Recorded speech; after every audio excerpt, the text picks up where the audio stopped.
Hello everyone, this is our second video on fundamental rights. First video में हमने introduction पढ़ा था fundamental rights से रिलेटेड, और आज का जो हमारा टॉपिक रहेगा वो रहेगा right to equality. Right to equality comes under the article 14 to article 18।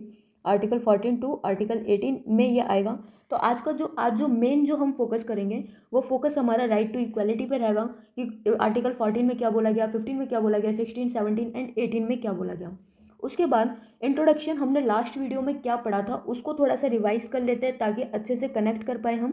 तो ये देखते हैं कि लास्ट वीडियो में हमने क्या क्या चीज़ें पढ़ी थी इंट्रोडक्शन में। हमने सबसे पहले देखा था कि फंडामेंटल राइट्स कहाँ आते हैं, part third of the constitution under the article 12 to 35। और फंडामेंटल राइट्स ये कहाँ से लिए गए, ये यूएसए से लिए गए। इनको मैग्ना कार्टा भी बोलते हैं। जो हमारे कॉन्स्टिट्यूशन के संविधान का भाग 3 फंडामेंटल राइट से रिलेटेड है उसको मैग्ना कार्टा भी बोला जाता है। फंडामेंटल राइट्स ये देता कौन है हमें, ये कॉन्स्टिट्यूशन देता है विदाउट एनी डिस्क्रिमिनेशन। सारे पर्सन्स को, सिटीजन ऑफ इंडिया को दिए जाते हैं। फंडामेंटल राइट्स का आखिर मोटिव क्या था? मोटिव इनका था for promoting the ideal of political democracy, और लिमिटेशन लगाया जा सके स्टेट की पावर पे, आर्बिट्री लॉस पे, ताकि वो इन पावर्स को पर्सन्स के अगेंस्ट यूज ना कर सकें। जो कॉमन पीपल हैं, जो लोग हैं भारत के, उनको बचाया जा सके स्टेट से और एग्जीक्यूटिव से। उसके बाद तो फंडामेंटल राइट्स को फंडामेंटल राइट्स इसीलिए कहा क्योंकि they are the most essential for the all round development. Fundamental rights में पहले ओरिजिनली जब कॉन्स्टिट्यूशन, जब संविधान बना था उस टाइम पे 7 फंडामेंटल राइट्स आते थे, लेकिन बाद में 44th amendment 44th amendment constitutional amendment act जो 1978 आया था उसमें राइट टू प्रॉपर्टी को हटा दिया गया। अब हमारा राइट टू प्रॉपर्टी को हटा दिया गया और इसको दूसरे आर्टिकल में डाल दिया गया, पार्ट 3 से ही निकाल दिया गया।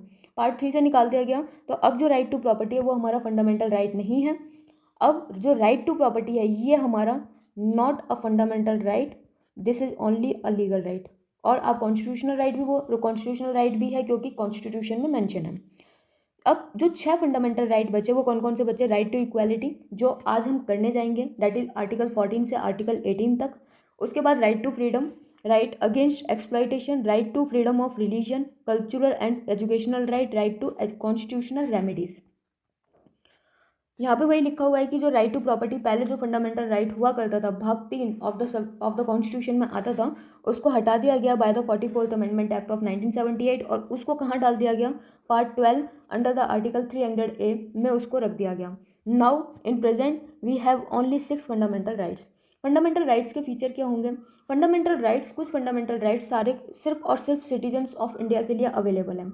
इट मीन्स कि जो बाहर के जो फॉरनर्स आएंगे, दूसरी कंट्री के जो लोग आएंगे उनके लिए अवेलेबल नहीं है, सिर्फ सिटीजन्स के लिए अवेलेबल है। जबकि दूसरे जो फंडामेंटल राइट्स हैं वो सबके लिए अवेलेबल है, सिटीजन्स के लिए भी, फॉरनर्स के लिए भी, लीगल पर्सन के लिए भी, सबके लिए।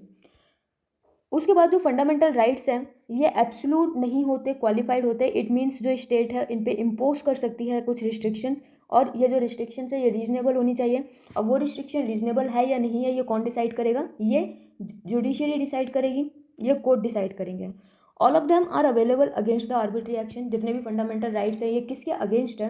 ये अगेंस्ट है आर्बिट्री एक्शन, उल्टे सीधे एक्शन जो स्टेट ले सकती है against the citizen of India, against the people. Some of them are negative in character. कुछ फंडामेंटल राइट्स का जो करेक्टर है वो नेगेटिव है। इट मीन्स कि वो क्या कर रहे हैं, वो लिमिटेशन लगा रहे हैं स्टेट के ऊपर। और कुछ फंडामेंटल राइट्स पॉजिटिव है नेचर में, वो प्रिविलेजेस प्रोवाइड कर रहे हैं to the citizens of India. ये फंडामेंटल राइट्स जो है वो जस्टिशिएबल है। जस्टिशिएबल का मतलब क्या है कि अगर फंडामेंटल राइट्स का हनन होता है तो जो पर्सन है वो डायरेक्ट सुप्रीम कोर्ट में जा सकता है, सुप्रीम कोर्ट में केस कर सकता है। उसके बाद दे आर डिफेंडेड, इनको डिफेंड किया जाएगा, defended and guaranteed by the supreme Court. उसके and they are not sacrosanct और परमानेंट। सैक्रोसेंट और परमानेंट नहीं है बिकॉज कॉन्स्टिट्यूशन में अंडर द आर्टिकल 368 ये मेंशन है कि पार्लियामेंट के पास ये पावर है कि वो किसी भी कॉन्स्टिट्यूशनल अमेंडमेंट एक्ट को किसी भी कॉन्स्टिट्यूशन एक्ट का अमेंडमेंट कर सकता है। ये पावर पार्लियामेंट को मिली हुई है। So by using this power article 368 जो पार्लियामेंट है वो कर्टेल और रिपेल देम, हो सकता है फंडामेंटल राइट्स को हटा दिया जाए या मॉडिफाई कर दिया जाए। डेट्स वाई इसमें ये लिखा है कि दे आर नॉट सैक्रोसेंट और परमानेंट, कि ये परमानेंट नहीं है। सस्पेंड किए जा सकते हैं, जैसा कि आपने देखा है कि जिस टाइम पे इमरजेंसी प्रोक्लेम की जाती है by the president, mainly under the article 352, उस टाइम पे क्या होगा, उसी टाइम पे आर्टिकल 90 तो उसी टाइम पे खत्म हो जाता है। Freedom of speech and expression, association, ये सारी चीज़ें उसी टाइम पे खत्म हो जाती है इमरजेंसी लगते ही। इसके लिए इवन फ्रेश ऑर्डर की भी ज़रूरत नहीं पड़ती। आर्टिकल 2021 खत्म नहीं होंगे, no matter whatever the situation is. तो जो फंडामेंटल राइट्स है उनको सस्पेंड किया जा सकता है, परमानेंट नहीं है, एब्सोल्यूट नहीं है, नेगेटिव है नेचर में, कुछ एक्सपेक्ट में पॉजिटिव है नेचर में। इनका जो ऑपरेशन, जो स्कोप ऑफ ऑपरेशन है वो लिमिटेड है by the article 31A, 31B and 31C। Their application to the members of armed force, की उनकी जो एप्लीकेशन है, जो आर्म्ड फोर्स के मेंबर्स है, paramilitary, police force, intelligence agencies and analogous service, उन पर ये रिस्ट्रिक्टेड है कुछ हद तक। Their application can be restricted.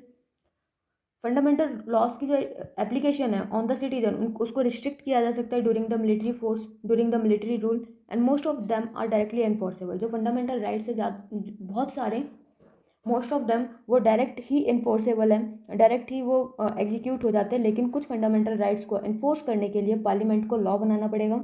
And किसी फंडामेंटल राइट को इन्फोर्स करने के लिए अगर लॉ बनाया जा रहा है तो उसको सिर्फ पार्लियामेंट बना सकता है, स्टेट लेजिस्लेचर नहीं बना सकता। And why so to maintain uniformity throughout the country, कि जो यूनिफॉर्मिटी है उसको मेंटेन किया जा सके। उसके बाद फिर हमने अंडर द आर्टिकल 12 में हमने डेफिनेशन देखी थी स्टेट की, कि स्टेट में कौन कौन सी बॉडीज़ है जो आ जाएंगी। क्योंकि अगर कोई पर्सन है और वो हमारे फंडामेंटल राइट्स का हनन कर रहा है, हमारे फंडामेंटल राइट्स के अगेंस्ट जा रहे हैं, उस चीज़ को हम बोलेंगे कि दैट इज़ अ क्राइम, उसने क्राइम किया है। लेकिन जब कोई गवर्नमेंट की बॉडी, जब कोई एग्जीक्यूटिव, जब कोई लेजिस्लेटिव, जब कोई लोकल गवर्नमेंट किसी सिटीजन के साथ उसके फंडामेंटल राइट्स का हनन करेगी, तो उस टाइम पे वो बेचारा कहाँ जाएगा? तो क्या होगा, उस इंडिविजुअल के पास ये राइट है कि वो डायरेक्ट सुप्रीम कोर्ट में जा सकता है, सुप्रीम कोर्ट उसको न्याय दिलाएगा, supreme court is the guarantor of the constitution. But जिसने फंडामेंटल राइट्स लिए हैं, मतलब लाइक गवर्नमेंट, एग्जीक्यूटिव, लेजिस्लेटिव, उन्होंने कोई लॉ निकाल के फंडामेंटल राइट्स का हनन किया है, उस टाइम पे इन सबको हम स्टेट बोलेंगे। अब स्टेट में कौन कौन सी बॉडीज आ जाएंगी, किस किस बॉडी ने अगर कोई लॉ निकाला है, कोई कस्टम निकाला है, उसको हम लॉ बोलेंगे। इसको डिफाइन किया गया है अंडर द आर्टिकल 12 कि स्टेट एक्चुअली में होगी क्या। उसके बाद अंडर द आर्टिकल 13 ये डिफाइन किया गया है कि लॉ क्या होगा, कि अगर पार्लियामेंट ने, हमने बोला पार्लियामेंट ने कोई आर्बिट्री लॉ बना दिया, एग्जीक्यूटिव ने कोई आर्बिट्री लॉ दे दिया, या कोई कस्टम है, रिलीजन है, या किसी ने मतलब बोल दिया कि यहाँ पे आप लोग अलाउड नहीं हो, इस मंदिर में आप लोग अलाउड नहीं हो, उस मंदिर में अलाउड नहीं हो, तो उस टाइम पे जो लॉ है, law what is the definition of law in in actual manner, ये लॉ है क्या, इसके क्योंकि वो लॉ ही तो है जो फंडामेंटल राइट्स के अगेंस्ट जा रहे हैं। Then under the article 13 what is law, इसको भी डिफाइन किया गया। Now comes to our today topic, that is article 14। Article 14 to article 18, right to equality.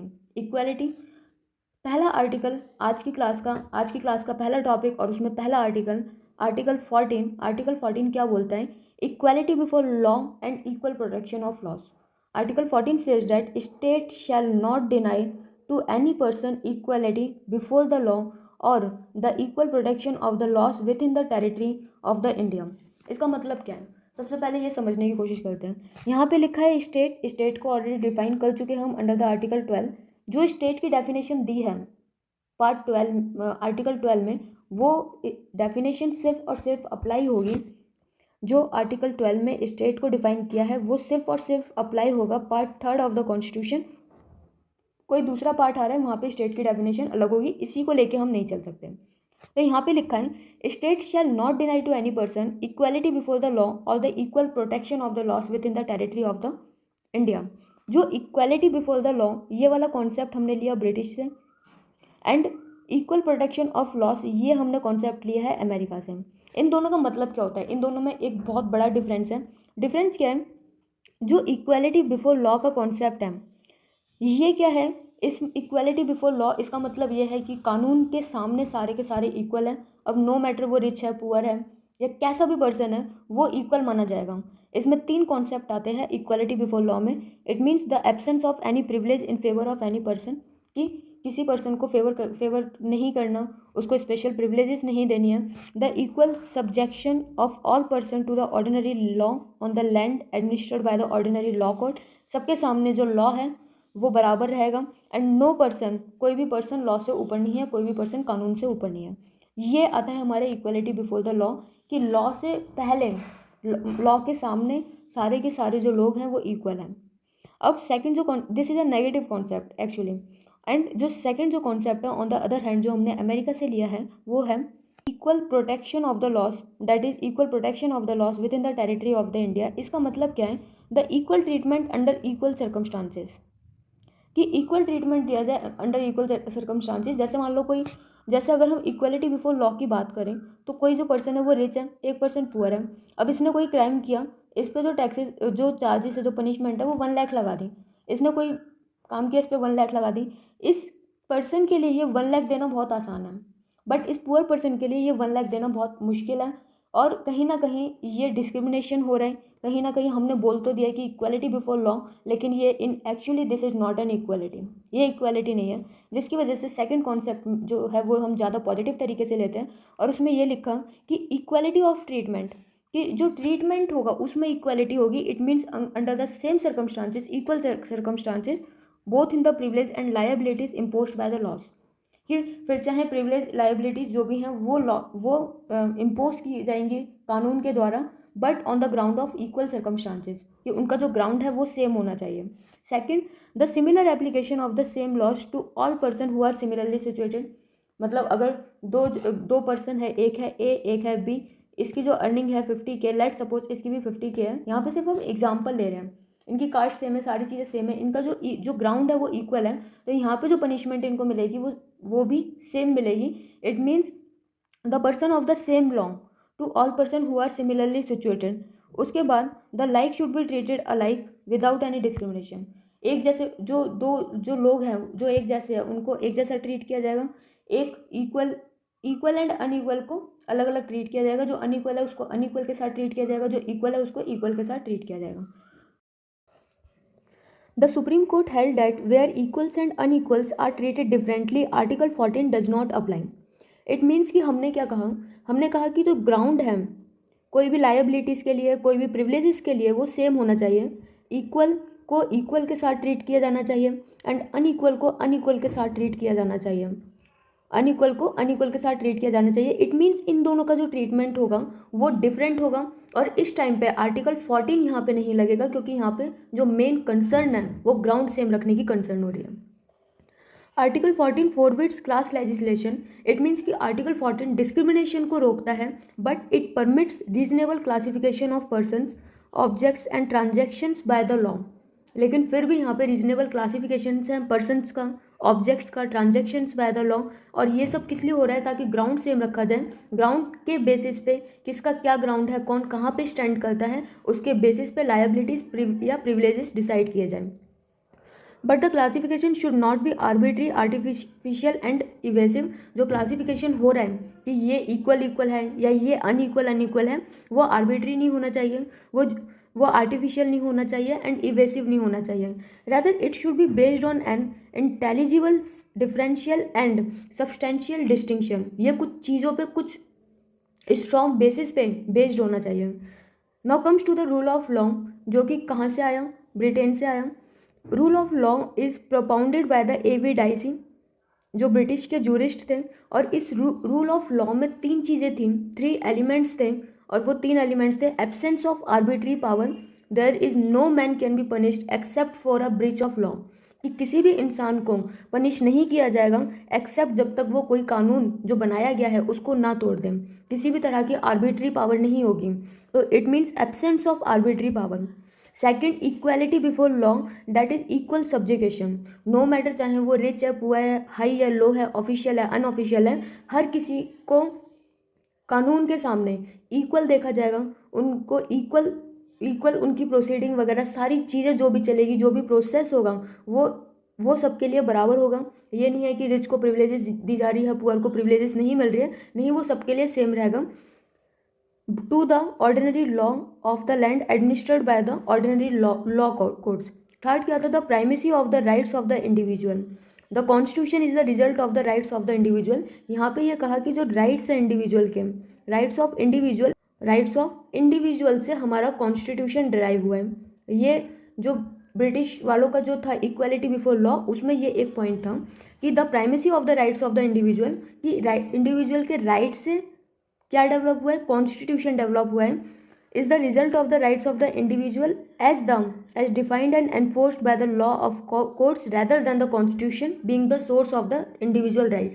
कि उनके यहाँ पे जो कॉन्स्टिट्यूशन है ये सोर्स नहीं है, this is not a source, जबकि हमारे यहाँ पे जो कॉन्स्टिट्यूशन है वो है सोर्स, वहाँ से सारी की सारी चीज़ें ड्राइव हुई है इन इंडिया।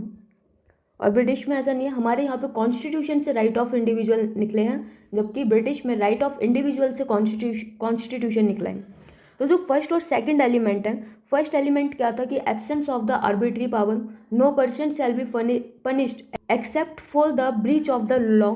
सेकंड एलिमेंट क्या था, equality before the law, equal subjections to all the citizens no matter whether they are poor rich official non official, सबके लिए लॉ बराबर है, लॉ के सामने सब बराबर है। और फर्स्ट आर्बिट्री पावर नहीं होनी चाहिए, absence of the arbitrary power, ये दोनों चीज़ें हमारी इंडिया के सिस्टम में भी लागू होती हैं। बट जो थर्ड चीज़ है that is right of individual से कॉन्स्टिट्यूशन निकला है, वो हमारी इंडिया के सिस्टम में नहीं है, क्योंकि हमारी इंडिया के सिस्टम में कॉन्स्टिट्यूशन से, constitution is the source, constitution is the source of the individual right, constitution से इंडिविजुअल राइट निकले हैं, दिस इज द डिफरेंस। तो जो थर्ड पॉइंट है वो इंडिया पे लागू नहीं होता है। The supreme court held that rule of law, कि सबसे ऊपर कौन है, लॉ है, as embedded in article 14 as the basic feature of the constitution. Kesavananda Bharati के बाद एक जो टर्म आई निकल के, डैट इज बेसिक फीचर या basic character of the constitution and rule of law by the supreme court, इसको बेसिक फीचर मान लिया गया। किसी भी चीज़ को अगर बेसिक फीचर मान लिया जाएगा इट मीन्स उस पर कॉन्स्टिट्यूशनल अमेंडमेंट नहीं हो सकती, एंड रूल ऑफ लॉ को बेसिक फीचर मान लिया गया है। एक्सेप्शन क्या है, exception to equality, there are some exception कि जिनके सामने, जो लॉ के सामने बराबर नहीं है, उनको स्पेशल इम्यूनिटीज़ दी जाएंगी, प्रिविलेजेस दी जाएंगी। उसमें सबसे पहले हमारे आ जाते हैं president and governor, president of India and the governor of states, जो कि कुछ immunities under the article 361 enjoy करते हैं। व्हाट आर दीज इम्यूनिटीज़, कि जो प्रेसिडेंट है और गवर्नर है वो किसी भी कोर्ट में आंसरेबल नहीं है for their performance of power and the duties of the office, because we know that कि जो प्रेसिडेंट है जो अपनी फंक्शंस डिस्चार्ज कर रहा है या पावर्स एक्सरसाइज कर रहा है, या जो गवर्नर है they are doing so with the aid and advice of the council of ministers headed by the prime minister in case of the president and headed by the CM in case of the state governor, duties discharge कर रहे हैं। And इसीलिए ये कहा गया कि जो president और गवर्नर है वो आंसरेबल नहीं होंगे कोर्ट में अपनी पावर्स को एक्सरसाइज करने के लिए या परफॉर्म करने के लिए, जो भी ड्यूटीज़ हो रही हैं उनको परफॉर्म करने के लिए। उनके खिलाफ किसी भी तरह की क्रिमिनल प्रोसीडिंग नहीं की जा सकती, शैल बी इंस्टीट्यूटेड और continued against the president and the governor in any court, जब तक वो गवर्नर है या जब तक कोई शख्स प्रेसिडेंट है उस पर किसी भी तरह की क्रिमिनल प्रोसीडिंग नहीं होगी। यहाँ पे मेन मोटिव पर्सन को बचाना नहीं है, यहाँ पे मेन मोटिव जिस पद पे वो बैठे हुए, जिस सीट पे वो बैठे हुए, उसकी इंटीग्रिटी, उसकी सैनिटी मेंटेन करना है, जिसकी वजह से ये इम्यूनिटीज़ प्रेसिडेंट एंड गवर्नर को दी गई है। No process of the arrest, उनको अरेस्ट या इम्प्रिजनमेंट नहीं होगा उनका। And governor shall be issued from any court during his term, जो प्रेसिडेंट है और गवर्नर है उन दोनों के लिए जो कोर्ट है वो उनको अरेस्ट नहीं कर सकता, उनको जेल में नहीं डाल सकता। इन लोगों के खिलाफ कोई भी सिविल प्रोसीडिंग नहीं होगी। पहले सिविल प्रोसीडिंग अगर शुरू करनी है तो 2 महीने का पहले नोटिस देना पड़ेगा, उसके बाद सिविल प्रोसीडिंग शुरू हो सकती है। But in case of criminal proceeding तो हो ही नहीं सकती जब तक वो प्रेसिडेंट है या जब तक वो गवर्नर है। No person shall be reliable to any criminal and the civil proceeding in any court in respect of the publication in a newspaper, कि कोई भी चीज़ है किसी पर्सन ने पब्लिश कर दी है न्यूज़पेपर में, उसके बेसिस पे उस पर सिविल या क्रिमिनल प्रोसीडिंग नहीं होगी। Of a substantially true report of the proceeding of either house of the parliament, अगर कोई प्रोसीडिंग चल रही है पार्लियामेंट में उन पर भी किसी भी तरह की सिविल या क्रिमिनल प्रोसीडिंग नहीं हो सकती। कोई भी पार्लियामेंट का मेंबर रिलायबल नहीं है to any proceeding in any court in respect of anything said और एनी वोट, कि कोई भी जो मेंबर है पार्लियामेंट का उसने कुछ बोल दिया या उसने किसी को वोट दे दिया, उसके खिलाफ प्रोसीडिंग नहीं की जाएगी। No member of the legislature against same in the state, जो स्टेट लेजिस्लेचर है उनके खिलाफ भी किसी भी तरह की प्रोसीडिंग शुरू नहीं की जा सकती। Article 31C is an exception to the article 14। ये स्टेट को ये बोलता है कि directive principle of state policy को इम्प्लीमेंट करने के लिए जो स्टेट है वो लॉ बना सकती है और वो law special privilege special section of group को दे सकते हैं। उस टाइम पे आर्टिकल 14 वहाँ पे नहीं लगेगा, वहाँ पे लॉ ऑफ इक्वालिटी वहाँ पे नहीं लगेगी। सो यहाँ पे लिखा है it provides that the laws made by the state for the implementing the directive principles in clause B और clause C of article 39 can not be challenge. ऐसे लॉस को जो बनाए गए हैं for the implementation of the DPSP, ऐसे laws को court में चैलेंज नहीं किया जा सकता। सुप्रीम कोर्ट ने ये कहा where article 31C come in article 14 goes out, कि 31C आ रहा है स्टेट DPSP के इम्प्लीमेंटेशन के लिए लॉ बना रही है, उस टाइम पे आर्टिकल 14 वहाँ पे नहीं लगेगा, आर्टिकल 14 वहाँ से हट जाएगा। द फॉरेन सॉवरेंस, जो फॉरेन रूलर्स है, एम्बेसडर है, डिप्लोमेट्स है, उन पे किसी भी तरह की क्रिमिनल या सिविल प्रोसीडिंग्स नहीं होंगी। एंड जो UNO इट्स एजेंसीज हैं उनके पास डिप्लोमेटिक इम्यूनिटी होगी। सेकंड, आर्टिकल 14 हम देख चुके हैं, आर्टिकल 14 जिसमें हमारा था equality before law, equality before law and equal protections of law, equal protections of law. इन दोनों को हमने समझा, equality what is the meaning of equality before law and equal protections of law, और साथ के साथ हमने एक्सेप्शन भी देखे। एक्सेप्शन में president, governor, members of the parliament, members of the state legislature, foreign sovereigns, ambassador, diplomats, the UNO and its agencies, newspaper में कुछ पब्लिश कर देना, इन ये सारी जो चीज़ें हैं ये एक्सेप्शन में है, इन पे ये जो आर्टिकल 14 है वो नहीं लगेगा।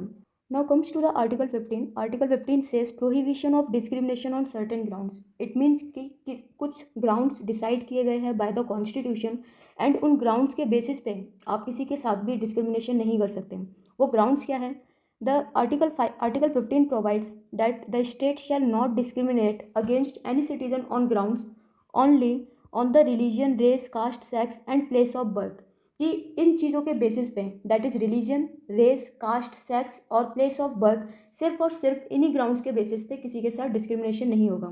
अगर कोई दूसरा ग्राउंड है लाइक रेजिडेंस का ग्राउंड है, तो रेजिडेंस के ग्राउंड के बेसिस पे जो स्टेट है वो अपने रेजिडेंट्स को स्पेशल प्रिविलेजेस दे सकती हैं। कुछ पोस्ट ऐसी वो निकाल सकती हैं जिन पे जो मेन क्वालिफिकेशन हो वो रेजिडेंशियल क्वालिफिकेशन ही हो, तो वो ग्राउंड कॉन्स्टिट्यूशन में डिसाइड नहीं है, तो उस ग्राउंड के बेसिस पे डिस्क्रिमिनेशन हो सकता है कि कोई अगर MP या कोई अगर यूपी से है तो यूपी वालों को ज़्यादा प्रिविलेज दी जाए यूपी में as compare to other states के पर्सन को, या कोई MP में है तो MP के पर्सन को उस स्टेट में ज़्यादा प्रिविलेज मिले, बाहर के स्टेट्स के लोगों को प्रिविलेज ना मिले बिकॉज ऑफ द रेजिडेंस, क्योंकि वो वहाँ के रेजिडेंट्स हैं। But on the basis of religion, race, caste, sex and place of birth, इसके बेसिस पे कोई भी डिस्क्रिमिनेशन कोई स्टेट कोई पर्सन किसी के साथ नहीं कर सकता। अगर वो ऐसा करता है तो वो फंडामेंटल राइट्स का उल्लंघन माना जाएगा, और उस केस में जो सुप्रीम कोर्ट है, जो पर्सन है वो डायरेक्ट सुप्रीम कोर्ट में जा सकता है।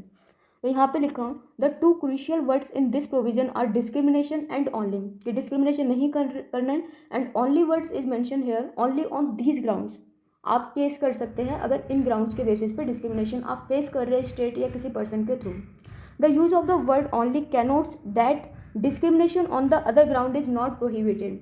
इट मीन्स कि अगर किसी दूसरे ग्राउंड पर डिस्क्रिमिनेशन हो रहा है इनको छोड़ के, तो वो प्रोहिबिटेड नहीं है। द सेकंड प्रोविजन, जो सेकंड प्रोविजन है आर्टिकल का, वो ये बोलता है no citizen shall be subjected to any disability, liability, restriction और कंडीशन, कि कोई भी सिटीजन किसी को स्पेशल प्रिविलेज या किसी के लिए रिस्ट्रिक्शंस या किसी के लिए conditions on the basis of on the grounds of religion, race, caste, sex, place of birth के बेसिस पे नहीं होनी चाहिए। अगर ऐसा होता है तो उसको डिस्क्रिमिनेशन में काउंट किया जाएगा। इसमें भी जो फर्स्ट है किस किस जगहों पे, तो वो आ जाएगा access to shops, public restaurants, hotels, place of public entertainment. Second, use of wells, tanks, bathing of ghats, roads and places of public resort maintained wholly और partly by the state funds और dedicated to the use of general public, कि जो भी चीज़ें हैं general public के regarding जो कोई भी यूज़ कर सकता है, वहाँ पे किसी तरह की भी रिस्ट्रिक्शंस या कंडीशंस नहीं लगी होनी चाहिए इन ग्राउंड्स के बेसिस पे। ये जो 5 ग्राउंड्स कॉन्स्टिट्यूशन में मेंशन है, जो है हमारे पास आर्टिकल 16 कि on the basis of these grounds discrimination नहीं होगा। इसमें कुछ हमारे पास एक्सेप्शन भी निकल के आते हैं। There are 4 exception to this general rule of non discrimination. पहला डिस्क्रिमिनेशन ये है कि ये स्टेट को परमिट करता है कि वो चिल्ड्रंस के लिए, विमेंस के लिए स्पेशल प्रोविजंस बना सकते हैं। For example reservation of seats for the womens and in local bodies और provision of free education for the children. It means कि स्पेशल प्रोविजंस वीमेंस के लिए, चिल्ड्रंस के लिए, शेड्यूल कास्ट, शेड्यूल ट्राइब के लिए, वीकर सेक्शन के लिए, इनके लिए स्पेशल प्रिविलेजेस बनाए जा सकते हैं, लेकिन डिस्क्रिमिनेशन नहीं किया जा सकता। किसी के लिए कुछ अच्छा करना है तो करें, बट किसी के साथ उस बेसिस पे बुरा नहीं करना हो। The state is permitted, state को परमिट किया जाता है कि वो special provisions educational backward classes के लिए बना सकती है, शेड्यूल कास्ट और शेड्यूल ट्राइब के लिए बना सकती है, to improve for the advancement of any socially और एजुकेशनली, कि उनको थोड़ा एडवांस किया जा सके, थोड़ा उनको ऊपर बढ़ाया जा सके सोशली और एजुकेशनली, तो उस बेसिस पे वो रिजर्वेशन दे सकती है। स्टेट को एम्पावर किया जा सकता है कि स्पेशल प्रोविजंस बनाए जा सकते हैं for the advancement of socially and educationally backward classes of citizen, SC, schedule caste के लिए, शेड्यूल ट्राइब्स के लिए, for their admission in the educational institution. उस एजुकेशनल इंस्टीट्यूट में हमारे पास प्राइवेट एजुकेशनल इंस्टीट्यूट आ जाएंगे, चाहे वो उनको स्टेट गवर्नमेंट से वो एडेड हो या ना हो, एक्सेप्ट, एक इसमें भी एक एक्सेप्शन है, except the minority educational institution. State को एम्पावर किया जाता है कि वो स्पेशल प्रोविज़न बना सकती है regarding for the advancement of the economically weaker section, और ये जो रिजर्वेशन होगा वो स्टेट मैक्सिमम अप टू 10% तक प्रोवाइड कर सकती है। कहाँ पे? In the admission to educational institute, जिसमें प्राइवेट एजुकेशनल इंस्टीट्यूट आ जाएंगे, चाहे वो एडेड या अनएडेड है by the state, except minority institution से, कि माइनॉरिटी इंस्टीट्यूशन में कोई भी इस चीज़ का रिजर्वेशन नहीं होगा। This reservation up to 10% would be in addition to the existing reservation, कि जो एग्जिस्टिंग रिजर्वेशन है, जो हमने कहा कि 50% समथिंग कुछ है, उसके ऊपर ही 10% रिजर्वेशन दिया जाएगा, उसमें से 10% रिजर्वेशन ये नहीं होगा जो इकोनॉमिकली वीकर सेक्शन को मिलेगा। For this purpose economically weaker section would be notified by the state from time to time on the basis of family income, कि उनकी फैमिली इनकम कितनी है, किस क्या लिमिट है इकोनॉमिकली वीकर सेक्शन में आने के लिए, ये टाइमली स्टेट उन्हें अपडेट करती रहेगी, टाइम टू टाइम इसे अपडेट किया जाएगा। Reservation for the OBCs, other backward classes, educational institute में रिजर्वेशन किया गया था। पहले जो रिजर्वेशन होता था वो एससी एंड एसटीज़ के लिए होता था। ओबीसीज के लिए रिजर्वेशन 93 अमेंडमेंट एक्ट से लाया गया इन 2005, इसको ऐड किया गया by the 93 amendment act of 2005। इसमें क्या हुआ था कि सेंटर ने एक एक्ट निकाला था, सेंट्रल एजुकेशनल इंस्टीट्यूशन रिजर्वेशन इन एडमिशन एक्ट 2006 में ये एक्ट निकाला गया, जिसने 27% जो रिजर्वेशन है वो अदर बैकवर्ड क्लासेस को दिया, किस लिए? ताकि वो एडमिशन ले सके सेंट्रल हायर एजुकेशनल इंस्टीट्यूट में, जिसमें आईआईटी और आईआईएम इंक्लूड थे। इन अप्रैल 2008 सुप्रीम कोर्ट ने आईआईटी आईआईएम में एडमिशन के रिगार्डिंग कोटा देना ओबीसीज को 27%, इसको वैलिड माना, and the amendment act and the OBC Kota act, दोनों को ही इन्होंने वैलिड किया सुप्रीम कोर्ट ने। बट सुप्रीम कोर्ट ने सेंट्रल गवर्नमेंट को ये डायरेक्ट भी किया कि ओबीसी में भी, अदर बैकवर्ड क्लासेस में भी जो एडवांस सेक्शन है, जो क्रीमी लेयर है, उसको इस रिजर्वेशन से बाहर रखा जाए, वो इस रिजर्वेशन के अंदर नहीं आएंगे। और उन्होंने बताया कि कौन कौन से क्रीमी लेयर के अंदर ओबीसी वाले लोग हैं जो आएंगे, कौन सा एडवांस सेक्शन है इस सेक्शन के अंदर भी। इसमें कौन कौन से थे? वो पर्सन जिनके पास कॉन्स्टिट्यूशनल पोस्ट थी, कि अगर कोई पर्सन है ओबीसी है बट उसके पास कॉन्स्टिट्यूशनल पोस्ट है, जैसे प्रेसिडेंट, वाइस प्रेसिडेंट, या वो किसी सुप्रीम कोर्ट, हाई कोर्ट का जज है, या चेयरमैन मेंबर है UPSC, SPSC, CEC, CAG and so on, ऐसी वो किसी भी पोस्ट पे है जो कि कॉन्स्टिट्यूशनल पोस्ट है उस, और ओबीसी भी है, तो उस टाइम पे उसको एक्सक्लूड कर दिया जाएगा क्योंकि वो क्रीमी लेयर के अंदर आता है। किसी के पास जॉब है, कोई ग्रुप ए या क्लास 1 बोल सकते हो, या ग्रुप वी या क्लास 2 का ऑफिसर है ऑफ द ऑल इंडिया, चाहे वो सेंट्रल सर्विसेज में हो या स्टेट सर्विसेज में, वो एम्प्लॉयज़ जिनके पास इक्विवेलेंट पोस्ट है इन पीएसयू, बैंक्स में, इंश्योरेंस ऑर्गेनाइजेशन में, यूनिवर्सिटीज़ में, और इन प्राइवेट एम्प्लॉयमेंट में भी, इनको ओबीसी कैटेगरी के अंदर लिया जाएगा। बट ओबीसी कैटेगरी में भी ये क्रीमी लेयर में आएंगे, जिसकी वजह से इन्हें ये रिजर्वेशन नहीं मिलेगा।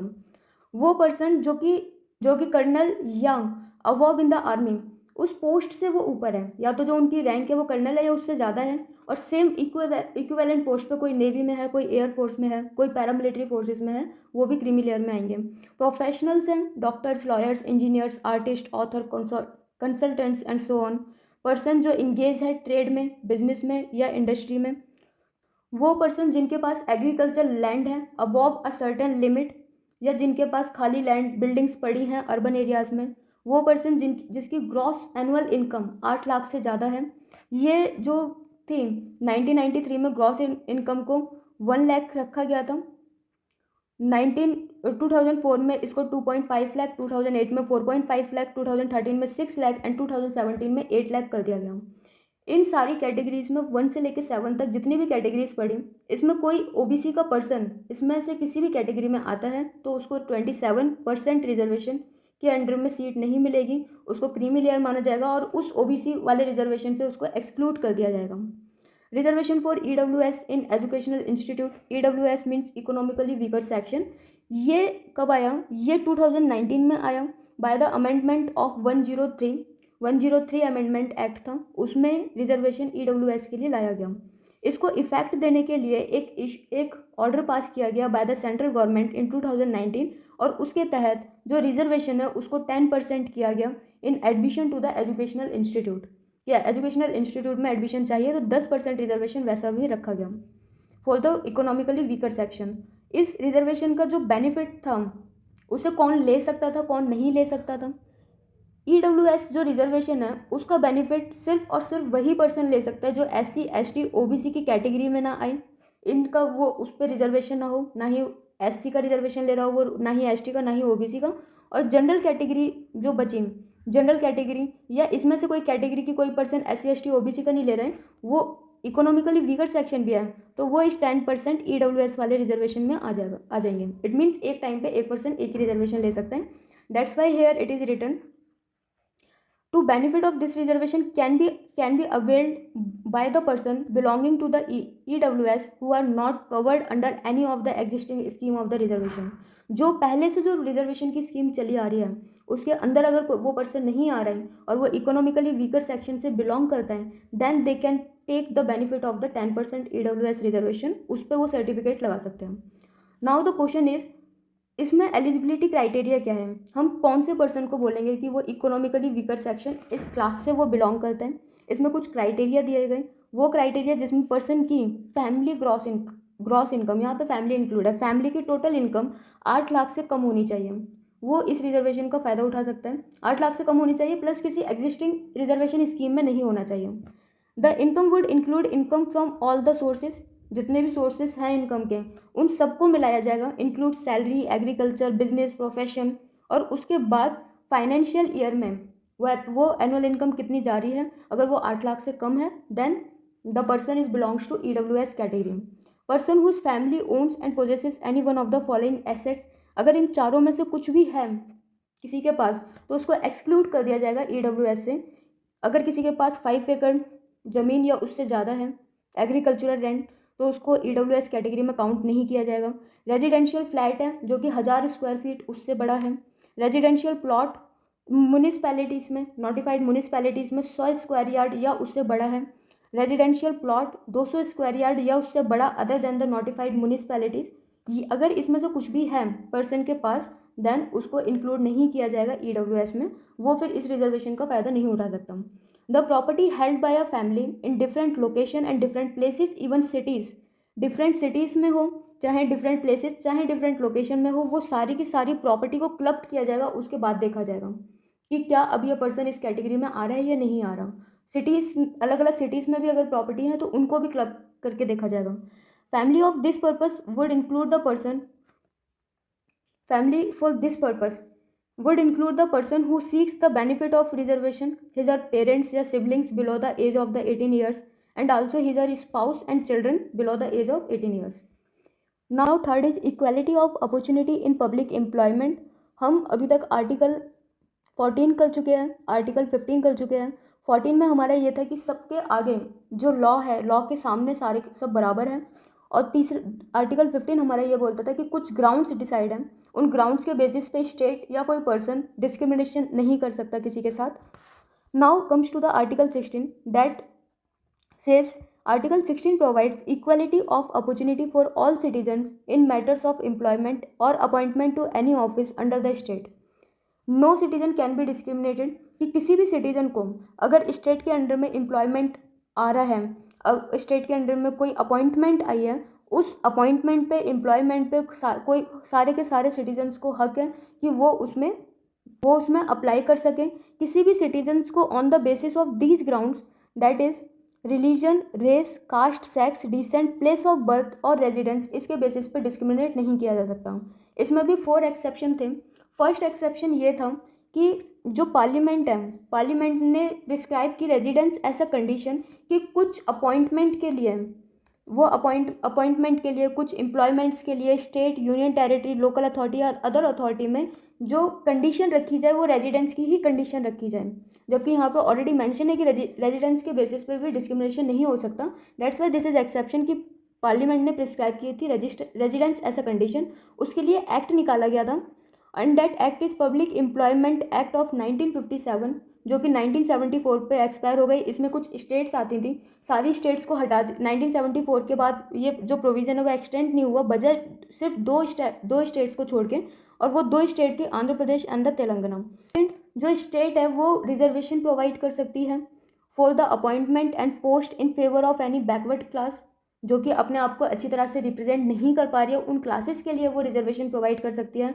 लॉ बनाया जा सकता है that the incumbent of an office related to the religious और डिनोमिनियल इंस्टीट्यूशन और a member of its governing body should belong to a particular religion.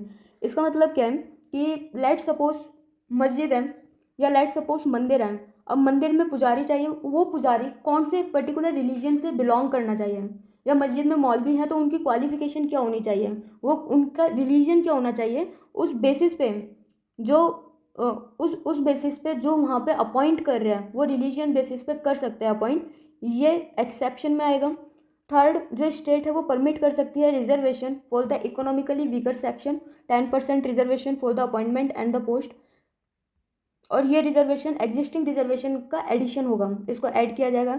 For this purpose economically weaker sections को time to time notify किया जाएगा bye the state on the basis of the family income and the other indicators. Mandal commission and the aftermath, 1979 में जिस time पे मोरारजी देसाई की government आई, एक second backward class commission बिठाया गया under the chairmanship of BP Mandal, a member of the parliament. और उस commission को, जो सेकंड बैकवर्ड कमीशन बिठाया गया, उस कमीशन को ये ड्यूटी सौंपी गई कि वो इन्वेस्टिगेट करें सोशली और एजुकेशनली बैकवर्ड क्लासेस की, और सजेस्ट करें कि उनकी एडवांसमेंट के लिए क्या क्या मेजर्स लिए जा सकते हैं। 1980 में इस रिपोर्ट को सबमिट किया गया और ये आइडेंटिफाई किया गया कि 3743 कास्ट ऐसी थी जो सोशली और एजुकेशनली बैकवर्ड थी। इसमें और ये बिलोंग करती थी 52% कंपोनेंट ऑफ द पॉपुलेशन, अगर हम SC ST को निकाल दें। जो कमीशन थी उन्होंने रिकमेंड किया कि इन कास्ट के लिए अगर इनका एडवांसमेंट चाहिए, वो इनके एडवांसमेंट के लिए 27% रिजर्वेशन को गवर्नमेंट जॉब्स में रखा जाए for all the total reservation of all, then amount to be 50%, ताकि 50% पे टोटल रिजर्वेशन हो जाए SC ST OBC का मिला के। इट वॉज आफ्टर 10 ईयर्स, 1990 में जब VP सिंह की गवर्नमेंट आई तो उन्होंने इस रिजर्वेशन को डिक्लेयर कर दिया 27% reservation in the government jobs for the OBC। 1991 में नरसिम्हा राव की गवर्नमेंट ने इसमें 2 चेंजेस किए। एक चेंज ये था कि जो प्रेफरेंस है OBC में भी, प्रेफरेंस जो पुअर है उसको प्रेफरेंस दी जाए रिजर्वेशन में। एंड सेकंड, उन्होंने ये कहा कि जो इकोनॉमिकली बैकवर्ड क्लासेस से बिलोंग करते हैं बट वो हायर कास्ट के हैं, ऐसे लोग जो कि हायर कास्ट के हैं बट उनकी आर्थिक स्थिति ठीक नहीं है, इकोनॉमिकली बैकवर्ड है, उनके लिए भी 10% रिजर्वेशन का प्रावधान हो। In the famous Mandal case जो कि 1992 में आया था, इसने scope and extent of the article 16(4) इसको बढ़ा दिया, which provides for the reservation of jobs in favour of the backward classes. इस पे सुप्रीम कोर्ट ने थोड़ली एग्जामिन किया और इसको वैलिड माना। कोर्ट ने जो 10% रिजर्वेशन बढ़ाया गया था for the higher caste that belongs to the economically weaker section, court ने उस चेंज को कोर्ट ने इनवैलिड बोल दिया कि ये इनवैलिड है, ये रिजर्वेशन नहीं दिया जाएगा। और साथ के साथ ये भी बोला कि 27% रिजर्वेशन की भी कुछ कंडीशंस होंगी। वो कंडीशन क्या थी? फर्स्ट, द एडवांस सेक्शन, कि OBC में भी जो एडवांस सेक्शन है जो क्रीमी लेयर में आता है, उनको इस रिजर्वेशन से, उनको इसके बेनिफिट से एक्सक्लूड किया जाए। जो OBC का रिजर्वेशन है 27%। कोई भी रिजर्वेशन प्रमोशन के टाइम पे किसी भी तरह का रिजर्वेशन नहीं चलेगा। Reservation should be confide only initial appointment only, कि किसी को अपॉइंट होना है वहाँ पे रिजर्वेशन लगा सकता है, बट प्रमोशन के लिए रिजर्वेशन नहीं लगा सकता। और कोई भी रिजर्वेशन 5 साल तक वैलिड रहेगा। The total reserve quota seat, जो रिजर्व की जा रही है सीट्स, इनको 50% से ज़्यादा नहीं बढ़ाया जा सकता। और जो कैरी फॉरवर्ड रूल चला रहे हैं, what is carry forward rule? Let suppose SC category की किसी एजुकेशनल इंस्टीट्यूट में 50 सीट्स हैं जो रिजर्व हैं।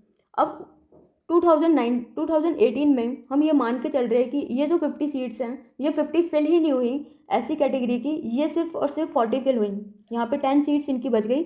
नाउ अगर हम 2019 में अगर हम बात करेंगे तो 50 सीट्स रिजर्वेशन की प्लस 10 जो बच गई थी इनको कैरी फॉरवर्ड किया जाएगा, और इस साल SC कैटेगरी की जो सीट्स हैं वो 60 होंगी जो उनके लिए अवेलेबल होगी। सुप्रीम कोर्ट ने इस चीज़ को वैलिड माना, carry forward rule in case of unfilled vacancy is valid, लेकिन और वैलिड इसलिए भी माना क्योंकि it should not violate 50% rule. A permanent statutory body बनाई जाए, ये सुप्रीम कोर्ट के ये निर्देश भी थे कि एक परमानेंट स्टैट्यूटरी बॉडी भी इस्टेब्लिश की जाए जो कंप्लेंट्स को देख सकें, to examine the complaints of over inclusion and under inclusion in the list of OBC। With regard above ruling of the supreme Court, the government has taken several steps. जितने भी निर्देश दिए गए बाय द सुप्रीम कोर्ट उस पर central government ने कुछ steps लिए हैं। वो स्टेप्स क्या क्या थे? एक कमेटी बिठाई गई, दैट इज रामनंदन कमेटी, ये आइडेंटिफाई करने के लिए कि OBC कैटेगरी में भी कौन से ऐसे लोग हैं जो क्रीमी लेयर में आते हैं। इस रिपोर्ट को 1993 में सबमिट किया गया, विच वॉज एक्सेप्टेड भी कर लिया गया। देन एक कमीशन बिठाया गया फॉर द बैकवर्ड क्लासेस 1993 में, पार्लियामेंट में एक्ट पास हुआ, उसके बाद ये कमीशन बना और ये मैंडेट हो गया कि हर बार एग्जामिन किया जाए complaints of the under inclusion and over inclusion और non inclusion of any class of citizens in the list of the backward class for the purpose of job reservation. इसका मतलब क्या था कि एग्जामिन की जाए जो भी कंडीशंस हैं, कोई भी अगर व्यक्ति है वो बैकवर्ड क्लास से बिलोंग कर रहा है फॉर जॉब रिजर्वेशन, उसकी कंडीशन देखी जाए। ये पूरा का पूरा काम सौंपा गया national commission for backward classes को। 102 अमेंडमेंट एक्ट किया गया, अमेंडमेंट एक्ट आया 2018 में, और उसने ये कन्फर किया a constitutional status on the commission, कि पहले जहाँ पे सिर्फ इस कमीशन को, जहाँ पे स्टैट्यूटरी स्टेटस था वहाँ पे, अब इसको अमेंडमेंट करने के बाद इसको एक कॉन्स्टिट्यूशनल स्टेटस भी दे दिया गया। इट मीन्स अब ये जो कमीशन है, national commission for the backward class, इसको इंसर्ट कर दिया गया है in the constitution under the article 338B। और कोई भी चीज़ अगर कॉन्स्टिट्यूशन में आ गई है तो उसको हम बोलेंगे कि उसको कॉन्स्टिट्यूशन स्टेटस मिल चुका है। पहले जहाँ पे ये लीगल बॉडी थी अब ये कॉन्स्टिट्यूशनल बॉडी भी है। सुप्रीम कोर्ट ने जो भी पॉइंट्स दिए उनके चलते गवर्नमेंट ने क्या किया वो देखते हैं। Government has taken the following actions on the rulings of the supreme Court. सबसे पहले गवर्नमेंट ने रामनंदन कमेटी अपॉइंट की to identify the creamy layer among the OBCs, जिसकी रिपोर्ट 1993 में सबमिट की गई और उसको एक्सेप्ट किया गया। गवर्नमेंट ने एक नेशनल कमीशन इस्टेब्लिश किया for the backward classes in 1993 by an act of Parliament. Act of Parliament से कोई भी कमेटी बन रही है, कुछ भी इस्टेब्लिश हो रहा है तो उसको हम बोलेंगे this is a statutory body. And इसका काम क्या था? इसका काम था to examine the complaints of under inclusion, over inclusion और non inclusion of any class of the citizen जो भी OBC की लिस्ट में आते हैं। उसके बाद अमेंडमेंट लाया गया और अमेंडमेंट लाने के बाद national commission for backward class को इंसर्ट कर दिया गया इनटू द आर्टिकल 338B। इसमें एक नया आर्टिकल इंसर्ट कर दिया गया, एक नया आर्टिकल डेट इज़ 338B, और इस स्टैट्यूटरी बॉडी का जो स्टेटस है इसको कॉन्स्टिट्यूशनल स्टेटस दे दिया गया, कॉन्स्टिट्यूशनल स्टेटस।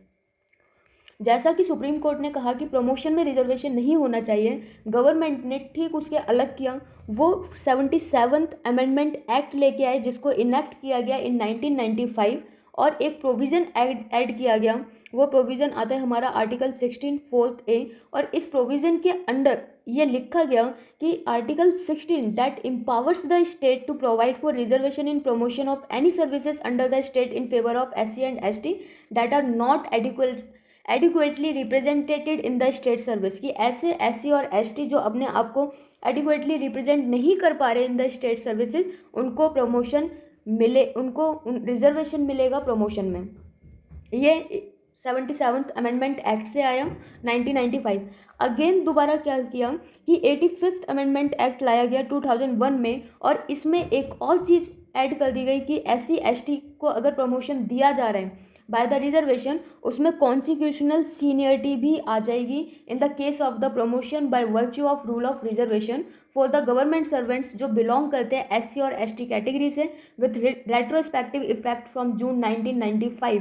इसमें OBCs इंक्लूड नहीं थे, इसमें सिर्फ और सिर्फ SC एंड ST थे। What is the meaning of the constitutional seniority? Let suppose कि कोई बच्चा जनरल कैटेगरी का है और एक बच्चा SC या ST कैटेगरी का है। यहाँ पे कोई जनरल कैटेगरी का है या कोई OBC कैटेगरी का है। अब इसमें क्या होगा, इन्होंने कहा कि ऐसे SC और ST को प्रमोशन दिया जाए, रिजर्वेशन दिया जाएगा प्रमोशंस में, जो कि रिप्रेजेंट नहीं कर पा रहे हैं एडिक्वेटली। अब लेट सपोज ये हम मान के चलते हैं कि इस बच्चे का जो UPSC है वो 2022 में क्लियर हो गया, इस बच्चे का भी 2022 में क्लियर हो गया। अब जाहिर सी बात है, आप किसी भी सर्विस में हो तो उसमें प्रमोशन भी मिलेंगे। इसको प्रमोशन मिल गया अंडर द एक्ट, क्योंकि रिजर्वेशन है प्रमोशन में भी, इसको प्रमोशन मिल गया। तो जैसे ही इसे प्रमोशन मिलेगा और इसको भी मान लो प्रमोशन मिल गया, जो भी टाइम लाइन है इसको अपने अकॉर्डिंग नॉर्मल क्राइटेरिया फॉलो किया एंड प्रमोट ही और she is also promoted and this बच्चा इज आल्सो प्रमोटेड। अब यहाँ पे क्या होगा कि लेट सपोज प्रमोशन से पहले कोई पूछेगा कि 2022 वाले जनरल बच्चे से पूछा जाएगा कि आप कौन से बैच के हो, तो वो बोलेगा कि मैं 2022 के बैच का हूँ। SC ST वाले बच्चे से पूछा जाएगा आप कौन से बैच के हो, वो भी बोलेगा कि मैं 2022 के बैच का हूँ। जैसे ही प्रमोशन मिलेगा, प्रमोशन के साथ साथ क्या होगा कि ये SC और ST वाले बच्चे को कॉन्स्टिट्यूशनल सीनियरिटी भी मिल जाएगी। कॉन्स्टिट्यूशनल सीनियरिटी का मतलब होता है कि अब ये 2022 के बैच का नहीं, 2021 के बैच का खुद को बोलेगा कि मैं 2021 के बैच का हूँ। वहीं पे जनरल कैटेगरी का बच्चा अपने आप को कितने भी प्रमोशन हो जाए वो यही बोलेगा कि मैं 2022 के बैच का हूँ। इससे फ़र्क क्या पड़ेगा कि जब इसका प्रमोशन होगा ये बोलेगा मैं 2021 के बैच का हूँ, और जनरल कैटेगरी का बच्चा अभी भी 2022 के बैच का है, फिर इस बच्चे को इसको सर सर सर बुलाना पड़ेगा, बिकॉज नाउ ही और शी इज़ द सीनियर। ये सीनियरिटी, कॉन्स्टिट्यूशनल सीनियरिटी भी मिल रही है। अब ये इस जनरल वाले बच्चे से ये सीनियर है, नो मैटर ये सेम बैच में थे, बट 85th अमेंडमेंट और कॉन्स्टिट्यूशनल सीनियरिटी जिसमें मेंशन था, ये मिलने की वजह से अब ये बच्चा SC ST कैटेगरी का जो है वो सीनियर हो चुका है जनरल कैटेगरी से। अब सुप्रीम कोर्ट ने कैरी फॉरवर्ड वाली जो चीज़ है उसको वैलिड माना, लेकिन उन्होंने ये कहा कि जो 50% वाला जो रूल है, 50% रूल रिजर्वेशन से रिगार्डिंग जो रूल है वो वायलेट नहीं होना चाहिए इस कैरी फॉरवर्ड के चक्कर में। अगर वो वायलेट होगा देन कैरी फॉरवर्ड उस टाइम पे इनवैलिड हो जाएगा। पीछे की जो SC ST की सीट्स हैं जो अनफिल्ड रह गई थी उन्हें फिर आगे नहीं लेके आ सकते आप। गवर्नमेंट ने दोबारा से इस चीज़ को नलिफाई करने के लिए 81st अमेंडमेंट एक्ट 2002 गवर्नमेंट लेके आई, और उन्होंने एक और प्रोविज़न ऐड किया कि स्टेट के पास ये पावर है कि अनफिल्ड रिजर्व्ड वैकेंसी को आगे ईयर टू ईयर सक्सीड करने की, क्योंकि उसको हम उस जैसे लेट सपोज 100 सीटें हैं और पीछे की 20 सीट्स बची हैं, तो इन 20 सीट्स को इनमें काउंट ही नहीं किया जाएगा। इन 20 सीट्स को क्या बोला जाएगा, this is a separate class of vacancy, और अगर ये सेपरेट क्लास ऑफ वैकेंसी में चली जाएंगी तो 50% वाला रूल कभी वॉइड ही नहीं होगा। तो इन सीटों को जो लास्ट ईयर खाली रह गई थी उन्हें क्या कहा जाएगा, separate class of vacancies to be filled in any succeeding years. Such class of vacancy are not to be combined with the vacancy of the year. ये जो पीछे की वैकेंसी बच गई हैं SC या ST कैटेगरी के बच्चे की, उसको आगे जो प्रेजेंट जो ईयर है उसके साथ कंबाइंड नहीं किया जाएगा, अलग ट्रीट किया जाएगा। इट मीन्स जो सुप्रीम कोर्ट ने ये बोला था कि 50% वाला रूल वायलेट नहीं होना चाहिए, उसके लिए ये लेके आ गए। In brief it ends the 50% ceiling on reservation in backlog vacancies. एक अमेंडमेंट आया 76th अमेंडमेंट एक्ट। इससे भी पहले हम बात करते हैं कि जो तमिलनाडु था, तमिलनाडु में एक एक्ट लाया गया और 1994 में, और उस एक्ट के अंतर्गत जो रिजर्वेशन है उसको 69% तक बढ़ा दिया, जबकि सुप्रीम कोर्ट ने ये बोला था कि रिजर्वेशन 50% से ज़्यादा नहीं होना चाहिए। 69% तक बढ़ाया कैसे? 69% यहाँ पे 50% रिजर्वेशन किसका था, OBC कैटेगरी का, 18% reservation SC and 1% reservation ST category का। और ये बढ़ा कैसे? क्योंकि ऑलरेडी तमिलनाडु में जो जनरल कैटेगरी के लोग हैं वो काफ़ी कम हैं, वो इनफैक्ट माइनॉरिटी में वो आते हैं। तो ये 69% तक प्रावधान कर दिया गया। इस पे काफ़ी लोगों ने केस भी किया कि 69% तक ये नहीं होना चाहिए, लेकिन गवर्नमेंट एक अमेंडमेंट एक्ट लेके आई, 76 अमेंडमेंट एक्ट, जिसने ये जो तमिलनाडु का प्रावधान जो था रिजर्वेशन एक्ट, इसको 9th शेड्यूल में डाल दिया।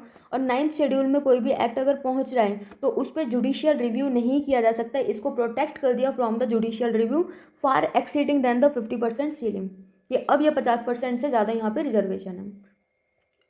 Then reservation of for EWS in public employment, जो हमने ऊपर एक्सेप्शन पढ़ा, एक्सेप्शन डी, वो कैसे आया था? वो बाय 103 अमेंडमेंट एक्ट हुआ इन 2019, और इस ऑर्डर का प्रोविज़न ये था कि 10% सीटें, 10% सीटें रिजर्व की जाएगी for the economically weaker section in civil post and services in the government of India.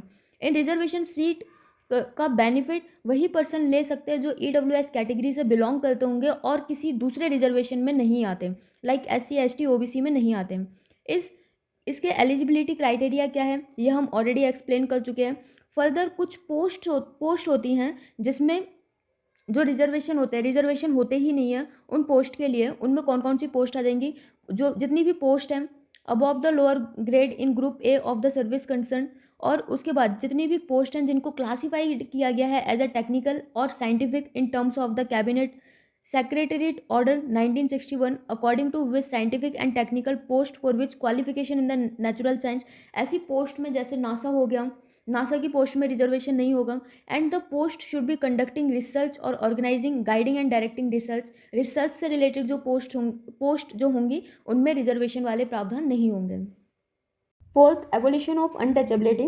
Under the Article 17, it abolished the untouchability and forbids its practice in any form, कि किसी भी फॉर्म में untouchability को स्वीकार नहीं किया जाएगा। इसकी प्रैक्टिस, इसके कस्टम्स, इसको फॉरबिड किया जाएगा, जो कि हमारे समाज में पहले के टाइम में, इनफैक्ट अभी भी कुछ जगहों पे ये प्रैक्टिस किए जाते हैं। उसके लिए the enforcement of any disability, कि अगर कोई भी डिसेबिलिटी अराइज हो रही है बिकॉज ऑफ द अनटचेबिलिटी, इस पे पनिश किया जा सकता है by making a law in accordance with the law. This offence is punishable. 1955 में एक एक्ट बनाया गया था, दैट इज अनटचेबिलिटी एक्ट। इसको 1976 में इसको रीनेम्ड किया गया और इस एक्ट का नाम प्रोटेक्शन ऑफ सिविल राइट्स 1955 रख दिया गया। ये एक्ट डिफाइन करता था सिविल राइट्स को, civil rights as any right acquiring to a person by reason of the abolition of the untouchability, कि अनटचेबिलिटी की वजह से कुछ लोगों को कुछ राइट्स नहीं थे, but under the article 17 untouchability किसी भी फॉर्म में प्रैक्टिस नहीं होगी, now they have right. The term untouchability, इसको मैसूर हाई कोर्ट ने इस सब्जेक्ट को अंडर द आर्टिकल 17 इसको अनटचेबिलिटी माना ही नहीं इन इट्स लिटरल फॉर्म। उनका ये बोलने का, मैसूर के हाई कोर्ट की स्टेटमेंट ये थी, practice as it had developed historically in the country, कि ये जो प्रैक्टिस है ये बहुत पुराने ज़माने से हमारे देश में चली आ रही है और ये दिखाती है सोशल डिसेबिलिटी को, कि हमारा समाज कितना पिछड़ा हुआ है, जो कुछ रीजन्स की वजह से कोई किसी ने कहीं पे जन्म लिया है या किसी की कास्ट कुछ अलग है, उसके बेसिस पे कुछ क्लासेस, कुछ हायर क्लासेस रिस्ट्रिक्शन उन पे इम्पोज कर रही है। So this is all about a social disabilities, this is not an untouchability, hence it does not cover social boycott. इसमें सोशल बॉयकट नहीं आएगा फॉर अ फ्यू इंडिविजुअल्स और their exclusion from the religious service. Religious service अगर किसी individual को किन्हीं individuals को अगर बॉयकट किया जाता है, वहाँ से निकाल दिया जाता है, then it will not comes under the article 17 untouchability. The supreme court held that the right under the article 17, जो राइट है ये अंडर द आर्टिकल 17 की अनटचेबिलिटी को एबॉलिश किया जाए, ये हर जगह पे अवेलेबल है, ये प्राइवेट इंडिविजुअल पे भी लागू होता है। And it is a constitutional obligation of the state, कि ये कॉन्स्टिट्यूशन में मेंशन है कि ऐसी कोई प्रैक्टिस किसी राज्य में हो रही है तो उस पर स्टेट कुछ नेसेसरी एक्शन ले, ताकि वो ये इंश्योर कर सके कि अंडर द आर्टिकल 17 जो हम कॉन्स्टिट्यूशन में एबॉलिश कर चुके हैं अनटचेबिलिटी, वो उनके राज्य में ना हो रही हो। इसलिए एक्शन लेना is necessary and this is an constitutional obligation. Fifth, abolition of the titles. पहले के टाइम में क्या होता था कि टाइटल्स लगते थे, लाइक राजा महाराजा, इस तरह के टाइटल्स लोग अपने नाम के आगे यूज़ करते थे। उन टाइटल्स को एबोलिश किया गया under the article 18। Article 18 abolish titles and make 4 provision, 4 provision बनाए गए। It prohibits the state from conferring any title on any buddy weather a citizen और अ फॉरनर, चाहे वो सिटीजन ऑफ इंडिया हो चाहे वो फॉरनर हो, उसके टाइटल के बेसिस पे एक्सेप्ट अ मिलिट्री और एकेडमिक डिस्टिंक्शन, कोई मिलिट्री से है उसके टाइटल को एक्सेप्ट किया जाएगा, किसी की एकेडमिक डिस्टिंक्शन है उसके टाइटल को एक्सेप्ट किया जाएगा, स्टेट उनके फेवर में काम कर सकती है। बट इनको छोड़ के कोई दूसरा, कोई अगर राजा राजा टाइटल लगा रहा है, कोई महाराजा अगर टाइटल लगा रहे हैं, उस बेसिस पे उन टाइटल्स को स्टेट कोई भी महत्व नहीं देगी। उन टाइटल्स के बेसिस पे जो स्टेप है वो कोई भी स्टेप्स नहीं लेगी, मतलब स्पेशल प्रिविलेज उन लोगों को नहीं दी जाएगी। अगर उन्हें लगाना है तो वो अपने लिए लगाएं, बट स्टेट के लिए वो टाइटल्स मैटर नहीं करते। It prohibits a citizen of India from accepting any title from any foreign state, कि वो फॉरेन स्टेट से भी कोई टाइटल एक्सेप्ट नहीं कर सकता। A foreigner holding, even foreigner भी, कि फॉरनर के नाम के आगे कोई टाइटल लग रहा है, जैसे हमने ब्रिटिश के काफ़ी ऑफिसर्स के नाम के आगे लॉर्ड लिखते हुए देखा है, लॉर्ड दिस इज टाइटल। अगर कोई फॉरनर भी इंडिया में काम कर रहा है या इंडिया ऑफिस के अंडर में काम कर रहा है, तो उसको भी वो टाइटल होल्ड करना अलाउड नहीं है, वो भी उस टाइटल को होल्ड नहीं कर सकता। एनी ऑफिस ऑफ प्रॉफिट और ट्रस्ट अंडर द स्टेट उस चीज़ को एक्सेप्ट नहीं करेगी। नो सिटीजन और foreigner holding any office of profit और trust under the state is to accept any present, कि किसी के नाम के आगे टाइटल है एंड उस बेसिस पे स्टेट अगर कुछ प्रिविलेजेस प्रोवाइड कर रही है, तो ये सारी चीज़ें नहीं होगी। स्टेट किसी भी तरह की प्रिविलेज नहीं प्रोवाइड करेगी without the consent of the president, और वो टाइटल भी होल्ड नहीं कर सकते। From the above it is clear hereditary titles of nobility like Raja, Maharaja, Raj Bahadur, Rai Sahib, Diwan बहादुर, इस तरह के जो टाइटल्स हैं जो कि हेरिडिटरी मिलते थे, इन सारे टाइटल्स को बैन किया गया बाय द आर्टिकल 18, और इनको यूज़ किया गया, इनके बैन करने का रीज़न बताया गया because these are against the principle of equal status of all। in 1996 जो सुप्रीम कोर्ट था, सुप्रीम कोर्ट ने कॉन्स्टिट्यूशनल वैलिडिटी दी नेशनल अवार्ड्स को। National award like Bharat Ratna, Padma Bhushan,